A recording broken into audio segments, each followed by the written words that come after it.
Sa puntong ito, makakausap natin ang kapatid ni Mary Jane Veloso na si Marites. Magandang tanghali sa iyo, Marites. Magandang araw din po.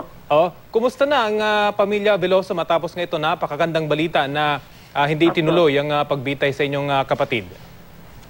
Napakasaya po namin kahit sa telepono pa lang po kami nagkakaroon ng ugnayan dahil sa ngayon po ay nasa biyahe pa sila papunta dito sa Yogyakarta. Kami po ay nandito na sa hotel.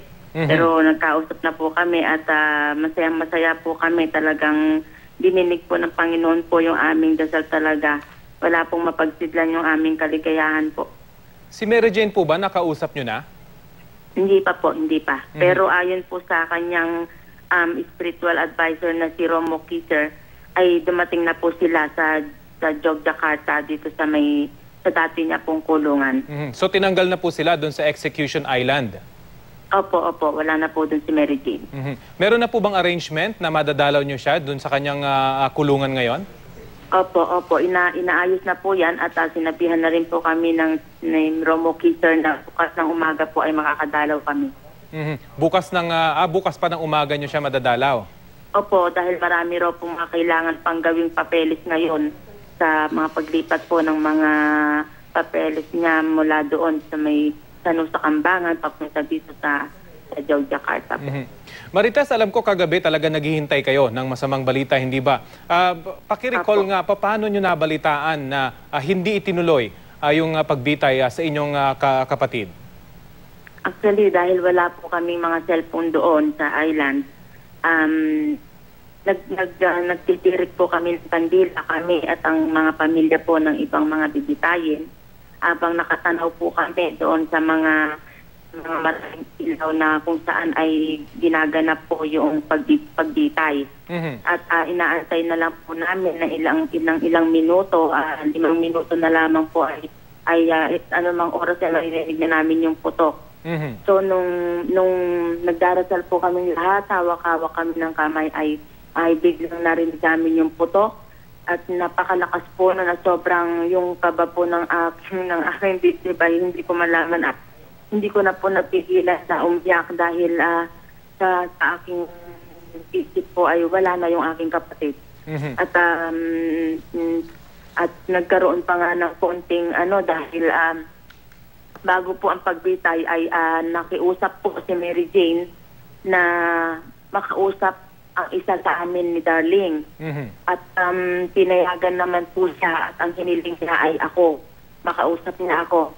At tinag po ako doon sa lugar na yon. Pero pagdating ko po doon ay kinausap lang ako ng prosecutor at hindi ko naman naintindihan yung sinabi dahil pabahasa. So sabi ko, I cannot understand. Ang ginawa lang namin ay sumakay lang kami ng kotse ulit at bumalik na ulit kami doon sa kung saan kami ay nag-aantay. So parang magulo po yung aking pag-iisip dahil bakit gano'n? Ang akala ko, kakausapin ako ni Mary Jane, akala ko hiniling niyang makita ako. So bakit parang nagugulo ako sa mga nangyayari? Ganun. So hanggang sa iniwan na uli ako doon, nag-aambang na uli ako doon sa kung saan nag-aabang ang mga pamilya. Umalis na uli ang prosecutor. Tapos hanggang sa narinig ko na nga yung putok. So, kaya sobrang iyak ko po dahil sa isip ko po ay wala na yung aking kapatid. At naisip ko na malamang meron siyang huling habilin o meron siyang nais sabihin na nakalimutan na kaya niya po ako gustong makita. At yun po yung iniyak ko ng todo dahil hindi niya po yun nagawa, hindi niya po yun nasabi sa akin. Marites, anong oras ka gusto sana ipatawag na yung kapatid? Bago mag-alas 12 ito, I would assume. Opo. Bago po mag-alas 12, mga part to 12, nung dalit na ako doon. Tapos, saglit lang po kami, mga 5 minutes before 12, ibinalik na rin po ako agad. Tapos, 12:25 po, nung marinig namin yung putok. At mga 12:30 to 12:35 po, nung makita ko sa TV na 8 lang po ang binitay. So, nung sinabi po na 8 lang, kahit although wala pang pangalan yung kung sino yung hindi natuloy, talagang may kutob na po kami ni Darling na si Mary Jane yun. So, tuwan-tuwa na po kami pero binawalan po kami ng mga pulis doon na wag namin ipakita na masaya kami dahil wag daw kaming maingay. Siguro po ay dahil siyempre nakikirami din po kami doon sa mga pamilya na namatayan, kaya siguro ayaw nila kaming maging masaya, kaya pinigil po namin ni Darling yung aming kaligayahan na nararamdaman. At lalo na po nung makumpirma po ni Consul General Roberto Manalo yung balita na talagang hindi nga po kasama si Mary Jane doon sa nabitay, ay talagang parang sasabog ang aming dibdib sa tuwa, pero hindi namin mailabas dahil pinagbawalan nga po kami. Kaya nanahimik lang po kami. So Marites, all the time na nag-i-speculate kayo kung sino yung hindi nabitay doon sa Siam, nandun kayo at kasama yung ibang pamilya ng mga namatayan, ganun ba, Marites? Opo. Anong oras niyo na po nalaman officially mula sa Consul General na hindi nga nabitay yung si Mary Jane? Mga 12:40 na po siguro yun nung na-confirm na namin. So mula nung marinig yung putok ng 12:25 hanggang 12:40, so yun yung kumbaga nag-aagam-agam kayo kung natuloy nga ba yung pagbitay sa inyong kapatid? Opo. Paki-describe nga, Marites, ano yung sitwasyon noon? Nasa iisang kwarto lang ba lahat ng mga pamilya nung i-execute doon sa Execution Island? Ano po yung sitwasyon doon? Hindi po, bali pagkagaling po kami, doon po kami nagkita-kita doon sa may Sapier, lahat po ng pamilya, tapos isinakay po kami ng boat, tapos dinala po kami doon sa may daungan. Doon lang po kami nag-antay, wala pong kwarto doon, kundi maluwang na parang parke na maluwang na makikita mo yung dagat, makikita mo yung mga bundok. Saka meron silang parang may party. Meron silang parang yung mga table, may mga magagandang mantel, yung mga upuan ay may balot. Para may party. Kaya sabi ko, grabe, papatay sila ng tao pero parang nagpa-party pa sila. So may mga nakahanda bang pagkain doon or mga may nakahandang pagkain para po sa pamilya nitong mga i-execute, gano'n ba? Para po sa lahat. Bali, ang pagkain po ay KFC. So, pero I would assume wala po nakakain doon sa mga pamilyang naroon.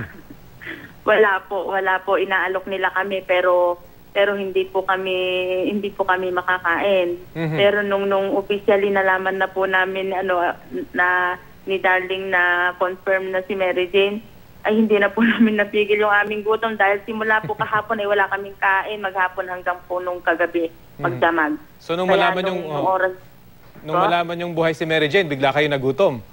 Opo. Kumuha po kami ng pagkain at kumain po kami ni Darling. Ano naman po yung reaksyon ng ibang pamilya? Nalaman din po ba nila na yung si Mary Jane ay hindi kasama doon sa mga binitay? Hindi po siguro kasi nga po ay pinigilan kami dahil patuloy po silang nag-iiyakan. Although dumalapit po sila sa amin at tinatanong, ano nangyari? Sabi namin, hindi po namin alam. Basta ang balita lang po ay 8 lang ang na-execute. Pero wala pong pangalan kung sino. Kaya ganun lang po, hindi po namin alam kung paano. So yun lang po ang sinasabi namin. Kahit nga po magsumagot ay pinagbabawalan kami. Kaya isa lang po yung napagsabihan namin ng ganon. Yung mga ibang lumalapit sa amin ay sinasabihan na lang namin na no comment po. So Marites, nung tinangkaki ipatawag na yung kapatid bago mag-alas 12, wala kang hinala na baka po pwedeng ligtas siya o hindi siya isinama doon sa mismong firing squad area? Wala kang ganong naramdaman? Hindi naman po kasi po ang nasa isip po namin talaga ay maghihimala ang Panginoon sa amin. Yun po ang laman ng aming dasal na, Diyos ko Panginoon, maghimala ka. Iniintay po talaga namin yun. At hindi naman po kami nabigo. Dumating po yun. Pero nung nga po narinig ko yung putok, nawala na po talaga ako. Aaminin ko po talaga.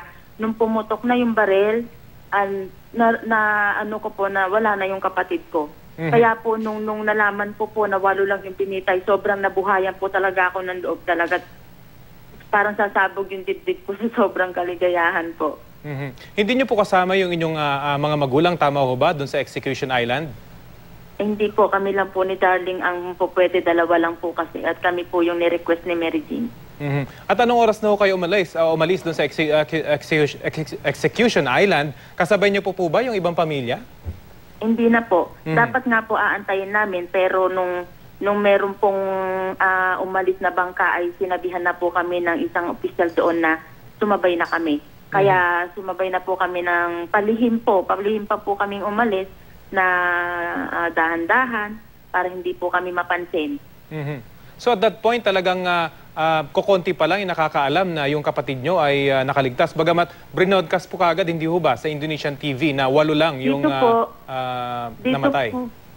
Doon po sa may island, iilan lang po ang nakakaalam. Pero doon po sa may pier na kung saan kami ay sumakay ng bangka, ay doon po ay agad, sabi nga po yung mga magulang ko, alas 12 pa lang alam na po nila.